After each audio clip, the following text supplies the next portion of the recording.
Well, welcome. Thank you for coming. This is a presentation of my Continuous Improvement Cycle project, CIP, and my project actually focused on writing and our struggles with that and how we can improve it. So you can write, right? I think they can, but can they?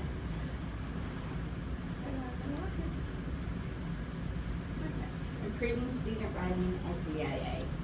And this is a project in conjunction with Tier 1 Leadership Certification for me, Jennifer Bradley, but also something that I really am passionate about and really think it can improve our scores and our student outcomes tremendously. The introduction, the basic problem, BIA students are not proficient in writing. I think we all know that.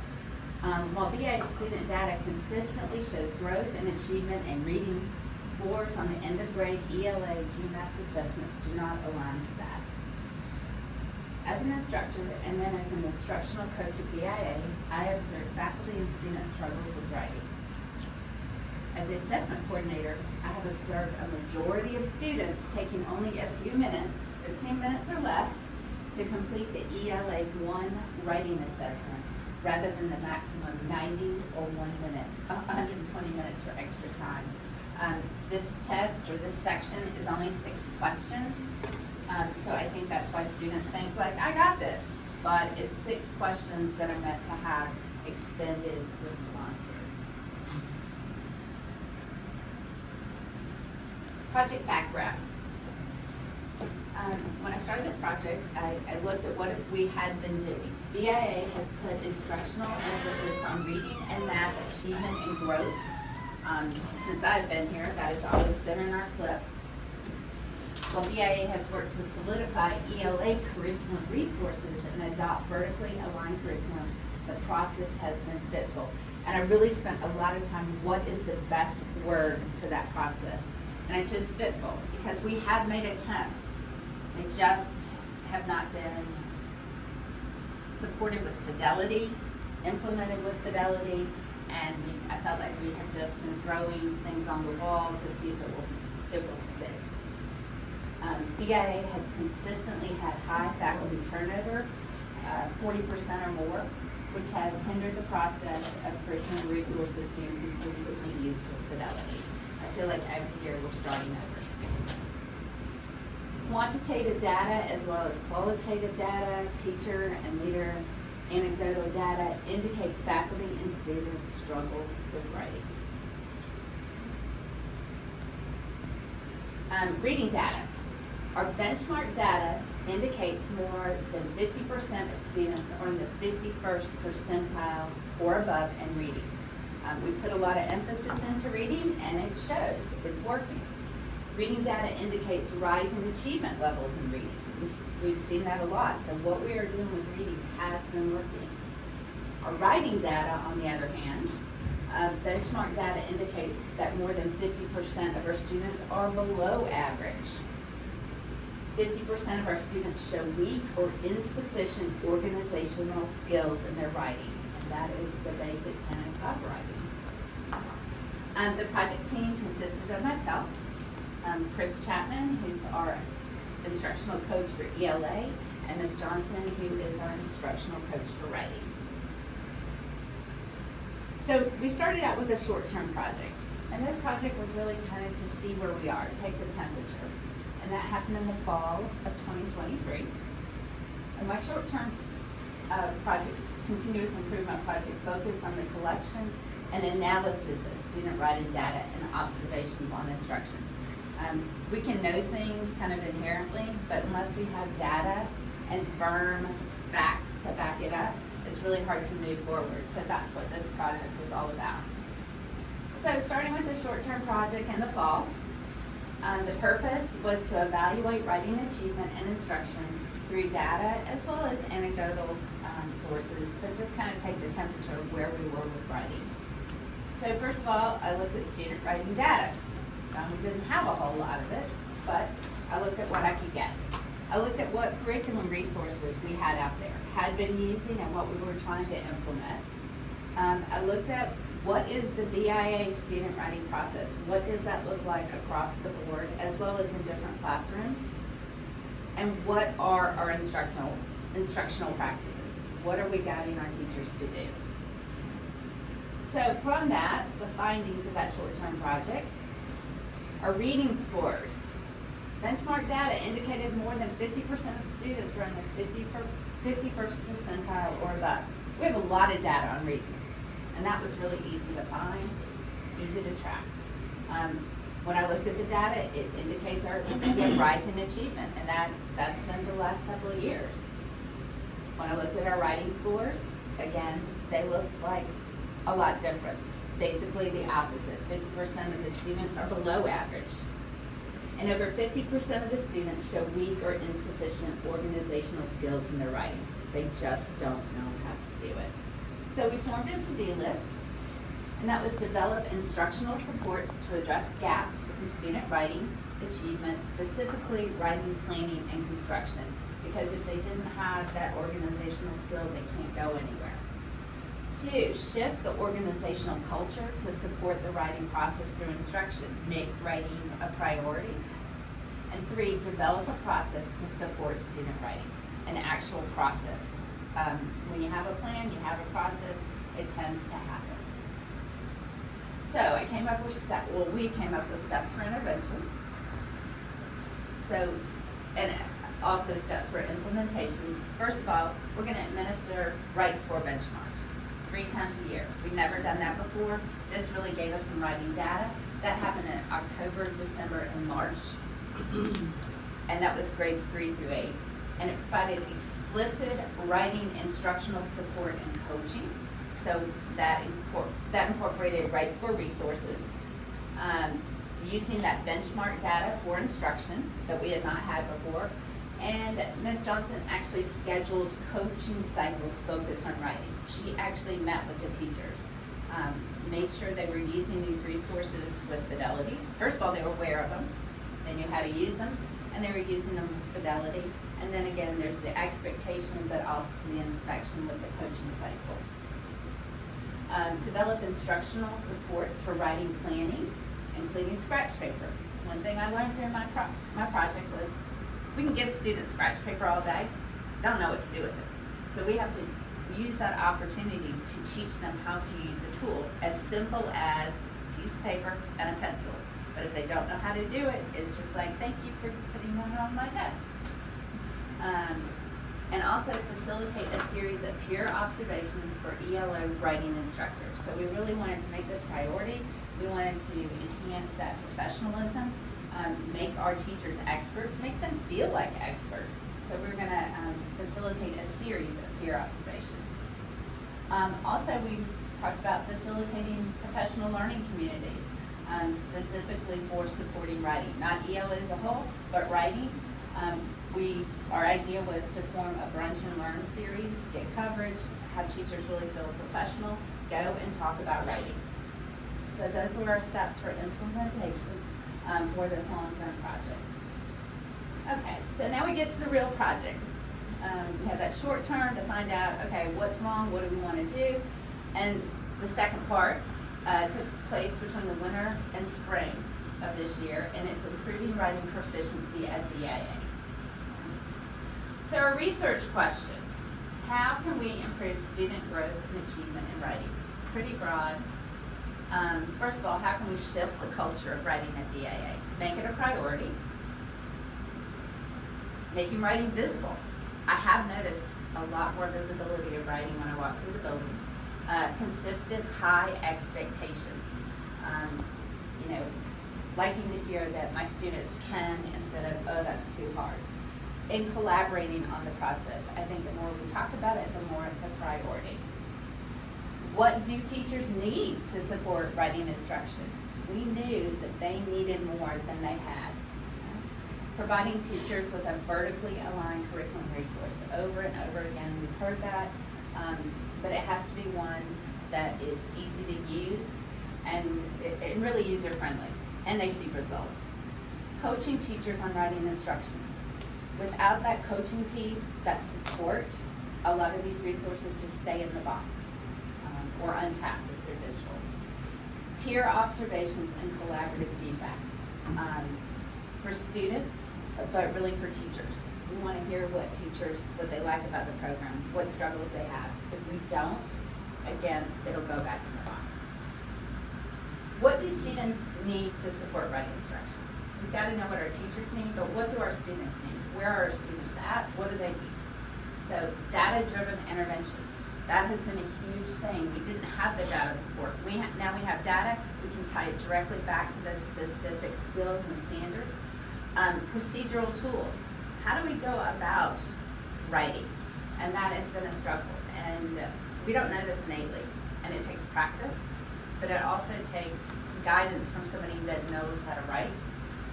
Practice. That's the number one thing our students need. And when I talk about the literature I read too, number one thing, practice. Students need practice. Okay, so the interventions. We're going to talk about cultural shifts, student supports, and faculty supports. So cultural shifts. Benchmarking exclusively for writing. That gave writing its own place in the school, or its own place in the curriculum. It really made it important. It also made it that we could analyze what is working and what's not. Professional learning communities, again, making writing a priority, talking about writing, making it part of our culture, and writing competitions. That has really kind of been lacking. Want to bring that back. Engaging students, but also getting teachers very excited about entering their students. It shows off their skills as a teacher if we can get some winners in writing competitions. Talking about student supports. Adopt a BIA process for writing. Give them a template. Give them something to work with. Strategic practice. Practice, practice, practice. Data-driven interventions. That has been the number one thing I think out of this project that I have seen worked. Data-driven interventions. Faculty supports. Adopt the Right Score platform. It has instructional resources, but also provides actionable data. Coaching and modeling. Again, I think without that coaching and modeling portion, this project would not have been near as successful. And peer observations and feedback sessions. Again, not only are we using the platform, not only are we teaching writing, but we're talking about writing and we're talking about how to make it better. So, first intervention, adopt the Right Score platform. It supports our culture, it supports our faculty, and it supports our students. Our goals for adopting this is going to provide us benchmark data. We've never had that on writing. It's going to provide actionable data. And I think those are both important, but if you don't have that actionable one, it's just a lot of numbers. It's going to provide curriculum resources within the same platform, so it's seamless, and it's going to make writing a vertically aligned in the building. So the implementation, how we did this. We started with 3 through 8, and we administered 3 times a year. And for K through 2, we opted to administer once, as this was a new platform, and also they are still in the beginning reading and writing process. And that really will help us guide instruction for next year more than this year for the K through 2. We provided data on strength and growth areas. Teachers used that data for instruction, and that was largely through the help of coaching and modeling, that they were able to do that. And it provided measurable and comparable writing data. We could compare what we were doing in the fall to the winter, to the spring. Instead of just being like, yeah, I think they're getting better, we actually had data on what was getting better and what they were still struggling with. So the results, teachers used the data to drive instruction. They did. Again, it provided measurable and comparable writing data that we could talk about. And so I think it was a win. The next thing was we actually implemented the curriculum resources. So that's separate. This is the part of the Right Score platform, but you do have that benchmarking, and then you actually have the curriculum resources. So our goals for this were to provide lessons aligned to the standards. along with strategic data-driven interventions that went along with that curriculum. So it made sense. You weren't having to pull different resources. It was talking apples to apples rather than apples to bananas. It made sense. It was seamless. Provide vertically aligned resources. We were talking the same language in kindergarten as we were in 8th grade. And provide a BIA style, a uniform model and process. Set the expectations for teachers, but also for students. And that also made it easier for us to compare data and what we wanted to see when a BIA student leaves us of how they can rate. So our goals, again, provide lessons, the interventions, align resources, the uniform style, and the expectations for teaching and learning. So the implementation, we provided PD on the curriculum, lesson progressions, interventions, actually made those teachers look at the platform. Here is how it works. Here is where you find things. Really, made it a no-fail. And the follow-up with the instructional coach, I think, made a huge difference. A lot of times we throw PD, you see it at pre-planning, and you're like, yeah, I remember something about that. But if it's too hard and somebody is not holding your hand, a lot of times that resource will stay in the box or untouched as teachable. So the results. Even though I think at first some of the teachers were like, whoa, this is new. It's got a lot in here. I think they have found it by talking to teachers pretty easy to use and navigate, and the teachers are using it. Teachers feel like they have more of a curriculum map now. I think I think a lot of teachers come to charter schools because they want autonomy, but then when you get autonomy, it's like you do have to figure it out. I think this was a huge plus of giving them a guide. You can still add your stamp to it, but you have a guide. Teachers use intervention lessons as suggested by the benchmark. I think that's huge. When we get that benchmarking data, it tells what the students need, and it has those lessons inherently linked, and it just makes it easy. Students and teachers have a common writing language. The teachers and students, by using that curriculum, are developing the same language. It's easy to understand. They communicate on what writing is about, and I think it has made a big difference. Students and teachers have a common process for writing. I know I taught writing for a long time, and sometimes, I have it in my mind how the process goes, but unless you have that common language and can walk students through it, it did not make as much sense. So I think that has really helped us make huge strides, that they have that common language, but also now a common process, using different planning sheets that are provided by the curriculum resource. So overall, I think it was a big win. I think Right Score has been one of the better investments in benchmarking, but also as a curriculum resource, and I think combined has made it such a win. Our next intervention was to facilitate collaborative peer observations. So we that's going to support our culture and our faculty. So our goals were to provide teachers a series of opportunities to observe and be observed by peers. Have teachers see what are effective and what are not effective teaching techniques. Vertically aligned writing expectations. By visiting other classes, you get a sense of what's going on in the building, and the idea is those ideas would merge and you'd have more vertical alignment. And then we also provided guided observation feedback. So we gave them a note-taking sheet to use during the observations of this kind of guiding our students with the writing process, guiding our teachers of what peer observations are all about, what the outcome you should be looking for. And then we scheduled a debrief with our coaches to go over what happened during the feedbacks, what worked, what didn't, and go from there. And all to, again, support writing. So the implementation. We scheduled and arranged coverage for observations, which was no small feat. We included 14 teachers in the schedule. it was going to be for writing lessons over 3 days. And then we scheduled meetings with the writing and ELA coaches to debrief. So the results, we had some struggles. 2 of the 14 teachers failed to participate. They just didn't come. Coverage was very difficult.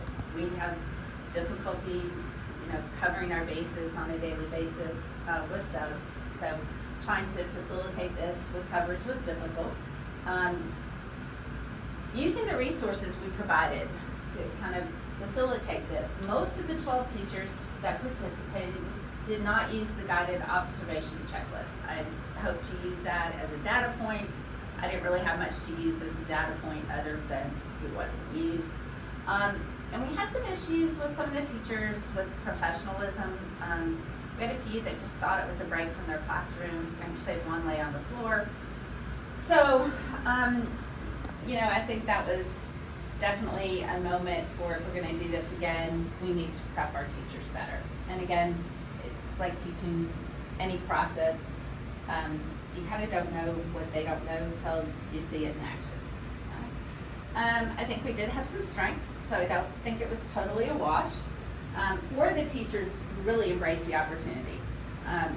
They could not get enough and say enough about the opportunity, both being observed and observing. I think it bolstered, especially those 4, it totally bolstered their confidence. And frankly, when I look at scores from our GMAS, I see that is, not to say that it is the only factor, but I do think that played into it. And I do think, for all teachers, it did vertically align the vision of the process, but we need more work on this end. So overall, it wasn't, I wouldn't call it a fail, but it wasn't a huge success. And we had hoped to have a series of 3 of these, but because it was just so laborious and we did not get the response that we had hoped for, we stopped at 1. So hopefully for next year we can put this in place and do a lot more prep work to make it more successful. The other intervention we talked about was professional learning communities. We talked about facilitating those through a Brunch and Learn series. Again, that would have involved getting coverage. We talked about doing it after school, but just thought the idea of doing it during school would make our teachers feel more professional, and it would also hopefully bolster participation. But honestly, after the experience with peer observations, we kind of had to let this one go just because we just didn't have the time, energy, or the coverage. So, not to say that we won't revisit it, but we just were not ready for this phase. So even though it would support the culture and the faculty, and foster collaboration and increase teacher confidence and expertise, the implementation just did not happen. So, and I'm not sure that there was a lot of interest. I could say maybe those 4 teachers, but outside of that, not so much. So I would say this one was a flop. I like that graphic, so it made me feel better. So hopefully we can revisit that next year. The next intervention we're going to talk about is coaching and modeling. That supports our culture, our faculty, and our students. The implementation, our coaches met with teachers on a regular, systematic basis. It was expected, it was a cycle, it followed benchmarks, it followed curriculum expectations as far as the curriculum map. It was well structured. They modeled lessons. Ms. Johnson, Ms. Chapman, they went into classrooms and actually modeled lessons. Some were at teacher requests, some were at, I think you need a model. So, and I think that was done pretty seamlessly. And it implemented a BIA process. And it really put that emphasis on what our expectations for writing a BIA are. Instruction and support on writing planning process, including scratch paper. I think that emphasis on the planning process has been huge because that is the genesis of all writing. The results. Teachers implemented writing process as part of the ELA block. When you have a block scheduling, that's a long time. if you don't know how to use it properly, things don't get done. And I think a lot of time writing was kind of pushed to maybe time in a center, you know, the last 15 minutes. This really made it a primary part of that BLA block, and it was actually scheduled. Okay? Again, implemented a BIA process. The use of planning documents and scratch paper increased, and we actually have data on that because I collected scratch paper and planning documents throughout the year. And we actually have data that shows that awareness, but use has increased. So overall, I think this was a huge win. Not only did we find a curriculum, a benchmarking and a curriculum resource that were intertwined, but we had the expertise to back it up. And we had that systematic, organized coaching cycle that really made this happen. Academic writing competitions. So this is our last intervention. We've had entries into these in the past, but not so much anymore. I think this is really going to support our culture and our students. Okay. So our goals, increase self-efficacy on writing. If students win prizes and awards, they know they're good writers. Bring a cultural awareness and importance of writing. If we see that we won awards, all of a sudden it's like, that's a good thing. Okay. So the implementation, I think before when we've done this, it's been overwhelming to teachers because it was another thing. So we decided to take the text or the pieces that students had written for their benchmark, and ones that scored very high, we went ahead and worked with those students and entered them into the Young Georgia Authors Writing Competition. So it wasn't an extra, it was just kind of an added bonus of something we had already done. So we entered several students in the Young Georgia Authors. The results, it did raise awareness of writing. We talked about it, we promoted it, but none of our students placed this year. So this is our first shot. It didn't work, but well, we don't have evidence that it increased, but I do feel like they were good entries. So overall, it wasn't a win. I think if we had some first place winners, I could have said that. So I do think because it didn't require a lot of effort, we probably want to do this again. And hopefully as our writing increases, we will see more awards. So the methods, the procedures, and analysis of this project. Are we making a difference? And most of the time how we prove that is through data. So data sources. The following data sources were used to evaluate the project's interventions. iReady reading data, MAP data for middle school, Right Score benchmarking data for 3 through 8, GMAS ELA data, Right Score scratch paper, correcting their process, scratch paper, peer observation data, Young Authors Writing Competition results, and observation and anecdotal data. So, Right Score, talked a lot about that. It's our benchmarking and instructional resources aligned to the Georgia standards. Proficiency is a correlation to the end of grade GMAS. And this was the first year for Right Score at BIA. Our academic coach, Ms. Johnson, provided a lot of PD and support. She's well versed in it. And the data is used to drive instructional practices. Okay? Benchmarking assessments, again, 3 times a year for 3 through 8 and once for K through 2. So our analysis. This was our fall. This is our first shot out. Blue is exceeding. We have a little blue. Green proficient, yellow developing, and the red is beginning. Okay, so this is 3rd through 8th grade. And that was in the fall. This is in the spring. So what do you see? Growth. You see growth. We see more exceeding, and we see the beginning decreasing on every grade level. It looks like. Yes. We see some growth. We see a lot of growth in 5th grade. We look at 5th grade, a lot of growth, and their GMAS results actually mirror that. We do see 7th grade is probably the one we see some probably the lowest change. Eighth grade, we do see a reduction in the red.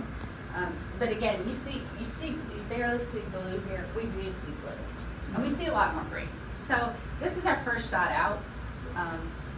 And I will say that these type of writing samples were a little bit different. So had they been the same, I think you would have seen more growth. Okay. So we show slight gains in writing, specifically 5th grade. And when we look at what we've seen with end of grade results, it mirrors that. Next one we're going to talk about is MAP. MAP provides benchmarking aligned to the Georgia standards. Proficiency is shown through a nationally normed percentile.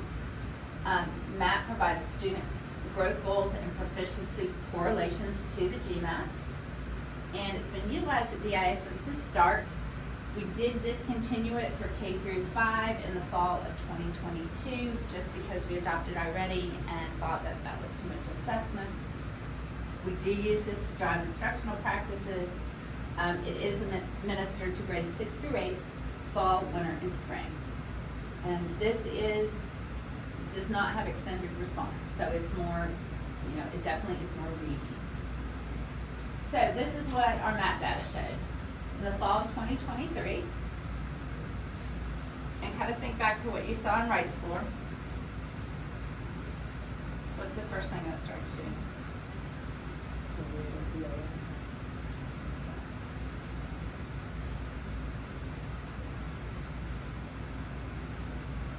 We look at our fall.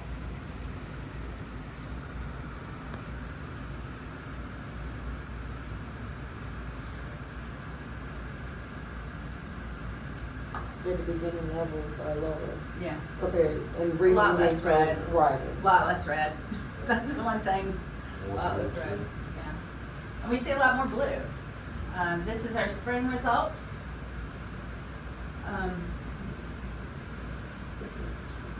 Yeah. Not really sure. This gives us a lot of conclusive data. We never like to see this scenario. I feel like we actually see a little bit less blue. We show gains in reading. Specifically in 7th grade, which on the Write Score, 7th grade, we didn't see a whole lot of movement. So, could be they didn't have a lot of movement to make. So when we look at our spring, the last one we took, 2004, spring 2004, and we compare it to our Write Score data, because we really are trying to compare that reading to writing.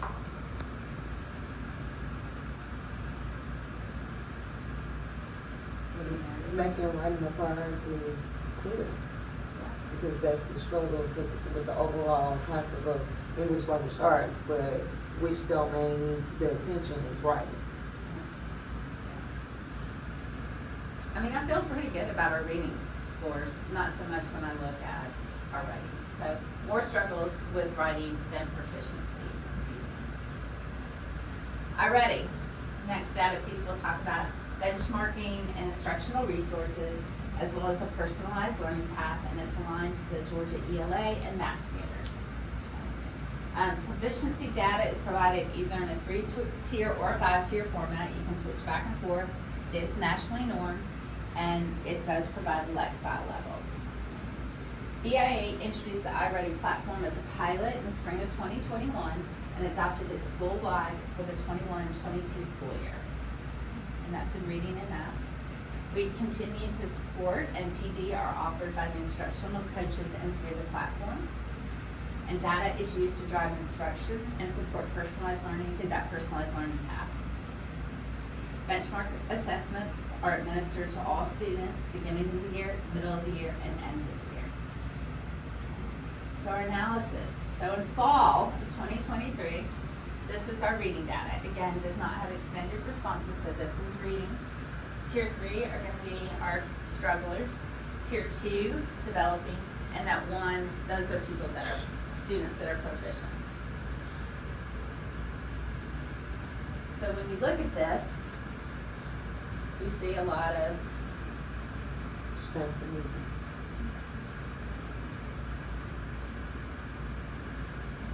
Then we go to spring, and this is gonna be our growth in reading. I mean, we expect this, right, in kindergarten. And again, I talked about fifth grade a lot, okay? We see here 41, and then we see 69. And again, I think I'm so focused on this because we just looked at the milestones data and it so reflects that. Anything else you notice?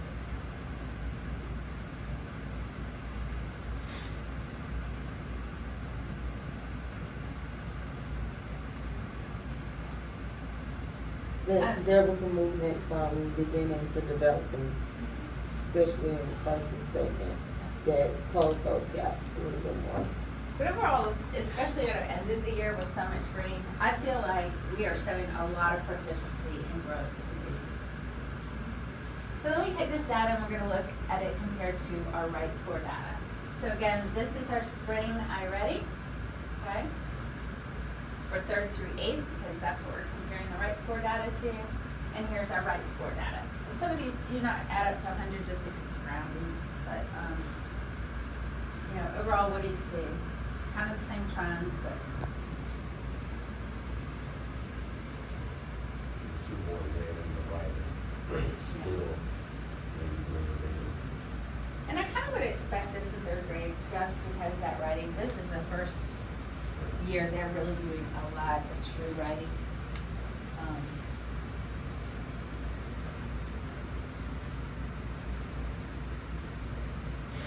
And again, I keep focusing on 5th grade because their number, you know, we're seeing a lot more, maybe not green, but yellow. The And other yellow is a thing, whole better than red. The other thing I want to point out about Yeah. the iReady spring data versus the right score spring data. With the iReady spring data, the students in reading are really being assessed on the same standard over and over again. So you're going to see a lot of growth because as the year progresses, they're going to make it through those standards. With writing, it's a little bit different because there are different units of writing. So for example, in the fall, when the students are assessed, they're assessed in informational writing at the very beginning of the year. And then in the spring, they're not assessed again in informational. They're assessed in argumentative or a different genre, which is a new set of standards, techniques that they have to learn. So this would be very good to compare to the Georgia Milestone Spring assessment to determine whether that last assessment they took from that point to the milestones Yes. to see what the real impact is. That was good. And I almost wish I was doing this presentation in August, so I had that data. So, but yes, very much so. Sorry. So data shows lower numbers of proficient students in writing than reading. Talk about scratch paper.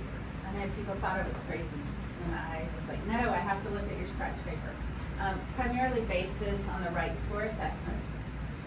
Part of writing instructions, students were provided with a template to use for all writing experiences. Now again, that could be a little bit different depending on the genre of writing, but basically the idea is having a planning document and what to do with it. So the data analysis, we're going to talk about fall. So what we wanted them to do on their scratch paper, the ideal is to create an outline. So that's blue, because all of it is exceeding and distinguished, we color blue. If they wrote their essay, that's not what we wanted them to do, but at least they got the idea, that's gonna be green. Their notes, at least they're doing something, that's gonna be this kind of vanilla color. Doodles, not really sure if that's good or bad, but at least they were doing something on it. That's gonna be yellow. If they just put their name only, we're assuming they put their name on it at all times, but just their name only, at least they followed a direction, that's gonna be the pumpkin color. And if they just left it blank, it's red, because not only did they not use it, but they didn't even follow the direction to put their name on it. Okay? So this would look like the first time out. Then we took it in the winter. What do you see? A lot more Outline. blue. A lot more blue. And A what lot is less that? just red and pumpkin, right? And the note taking, even though it went up, they may not use the outline, but they jot down some thoughts to at least form their Yeah. essay. And then in the spring. More usage of I think the notes are increasing. So, less blank, less just blank. So I think at least they have some idea of when they see a paper and a pencil that it is a tool to help them with their writing. Data shows an increase in the number of students using scratch paper, so told that was successful. Talk about the milestones. Specific domain performance data included on the individual student reports and class roster reports. That's one thing they don't really separate after they give us that initial data between reading and writing. Right? So it's for ELA and it's not reported by section. So it's not reading and writing. They put it together and they're evaluated in different ways using those different elements. So it's not as clean as I would like it to do. So our best data is when we get the results, if we look at that ELA 1 to see what their score is on that. But they do not do a good job of separating it out and giving us data on that. So that's why I put this in red. It's for ELA, and that's a combination of the reading, the comprehension, the phonics, the writing, but it's not specifically writing. So, analysis of this. This is kind of old data because we won't be able to use our actual milestones data until August. So, at the end of grade 2022, okay, this is what our ELA data look like.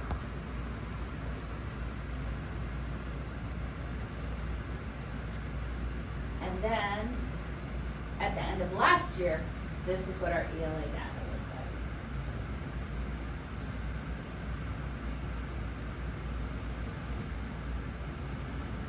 See any trends? We reduced a lot of the related to eighth grade, I see that, but also our blue reduced as well.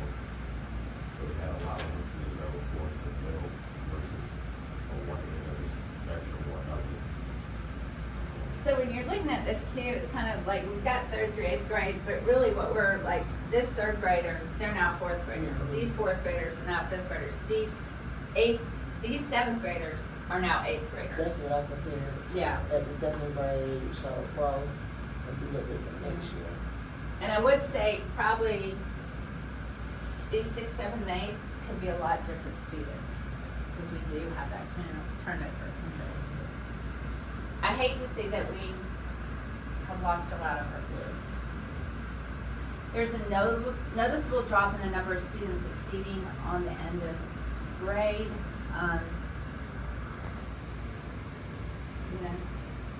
Which, again, we're looking at why is that? Is it just writing? If our reading data looks good, we can only assume that it is that writing component. Now we're going to compare the spring end of grade 2023 with our fall write score. That's about the closest comparison I could get. Okay, so here's what we ended up the spring of 2023. This is the fall of 2023. And again, these 7th graders are now 8th graders. So it's really, we can't even look at this anymore. They're gone. We're looking at this to this.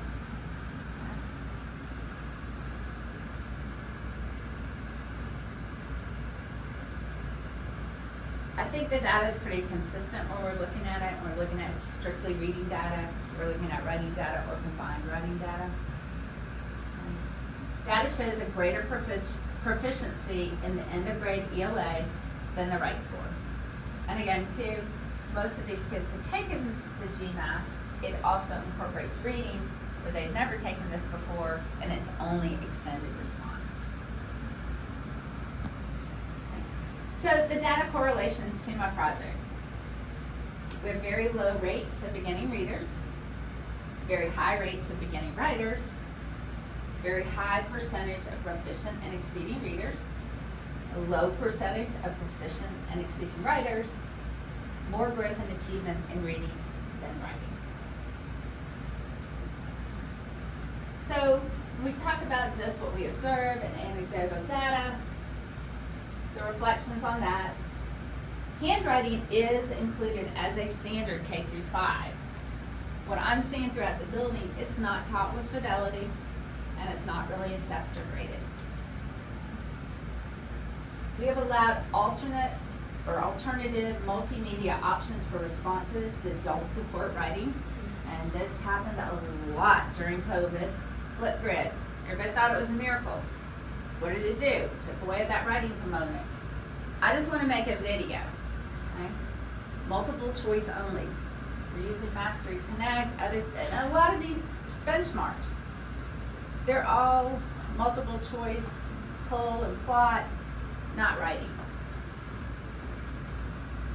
We have a lack of vertical alignment and fidelity in utilizing resources. Grading. Need to grade by standard or process and not just a cumulative score. Like you got an A on an essay. Let's go back. How was your planning? How was your hook? How was your body paragraph? Really specifics instead of just one cumulative grade. Okay? Modeling and feedback, exemplars. I think, and I love Right Score because they actually provide exemplars. I used to create exemplars as an ELA teacher. It took an exorbitant amount of time. And trying to write like a fifth grader when you're no longer a fifth grader, okay? Those exemplars and providing those exemplars to students, what's acceptable, what's not acceptable, what's great. When they can see that, it makes it much easier for them to know how to write. Provide targeted feedback and figure out a way that's effective for students. Sometimes teachers write a lot of feedback, but if you haven't taught students how to read that, if you haven't communicated that in a way to students that they know what to do with it, it's worthless. So we really need to work on that. Process. We need student peer support. Students don't inherently know how to support each other, how to peer edit. That needs to be developed as well. And we need opportunities for failure and revision. You know, the minute you do that, you're gonna have a parent on dojo. That child failed, but they need those opportunities. So however we can frame that they have those opportunities to fail without failing the class, but also work through that process. A lack of visual recognition, okay? Until recently, I didn't see a lot of writing on bulletin boards. We haven't really been involved in a lot of competitions. It's usually like pulling teeth to get people to do that. And really showcasing and awarding our good writers, sharing good writing.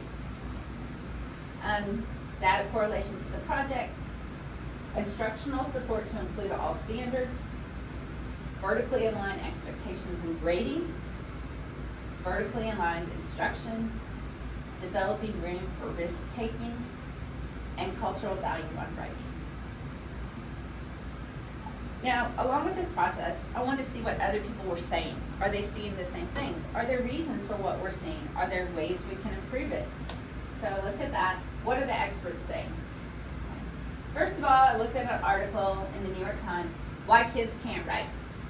Okay. One quote I thought summed it up: a sea change after the era of No Child Left Behind, the 2002 federal law that largely overlooked writing in favor of reading comprehension assessed by standardized multiple choice tests. Standardized multiple choice. Okay. Students' proficiency in writing has declined due to lack of sense of ownership, emphasis on teaching and assessing reading, not writing, because largely it's much easier, and reliance on multiple choice assessment. All this benchmarking, primarily, look at what we do, it is multiple choice. So BIA has included growth in reading and math, CLIP goals, but not writing. We put an emphasis on reading and math, but not necessarily writing. And I think the difference, I started thinking about that, in ELA and math, yes, there are a lot of different things you do in math, but there's still math. When you think about ELA, phonics, reading, writing, very different. And even though they're contained in that ELA, it really is different. And a lot of parents will ask me, what is ELA? They have to always English language arts. Next article, why can't our kids write? And this was out of Princeton, a study at Princeton. Typically, teachers assess completion but not how well the students engaged with and thought about a text. And that goes back to what I talked about, what I saw. We're giving them a grade for turning in a piece of writing, but not necessarily engaging that writing with text and really dissecting it, okay? Teachers don't teach writing. Students get inadequate practice and feedback, and writing requires thinking. So a lot of what we were seeing in the building as well. BAA has struggled to implement a vertically aligned assessed writing curriculum resource. I think we're onto something, but we have struggled with that. Are schools making writing a priority? And this was a study, shows students do not spend enough time writing out of the Learning Lab agency. While writing and reading are often viewed as interconnected, there's an apparent disparity in the amount of research about teaching and writing. And when you look at reading, we have science of reading. We have lots of things, we have Orton Gillingham, we have lots of things about reading. Writing, kind of like what we saw, compared to the reading and writing data, it fails to compare. Okay? Writing needs to be a priority, support writing with professional development, and computer competency instruction and tools. This article talked about, we don't often do that. We see these kids as digital natives, but that's a misnomer. They no more know how to use these tools. They need to be learned. BA has lots of students data on reading, but again, I have very little on writing. So really, Write Score was the bulk of my data on writing. Okay? Next one, at Education Week, our students can't write very well. It's no mystery why. The reason, of course, that they are not asked to write much is because their ability to write a substantial paper is not tested. Do we ask anybody in this building to conduct a research paper? I did when I was an ELA instructor, but I don't think it happens anymore. So, you know, and it wouldn't have to happen in ELA. It could happen in a different content area supported by that ELA, and it could be part of a project-based learning experience. Okay, students are hardly ever asked to write anything of significant length. Why? Because it takes more time to write. It's a time factor, but also the other thing is that depending on what resources the school has or does not have, the teachers don't necessarily, if they're not familiar with the standards or like the expectation of GMAS, what's expected, then they are just allowing children to do free writing or creative writing or responsive writing, so respond to this question in writing, but they're not really going through the process of writing full essays. I think we see that here a lot. Okay. Demand that those who want to become teachers are themselves very good writers. This article actually talked about a lot of people that are teachers don't actually go to Harvard and Princeton and Yale. They go to Georgia State.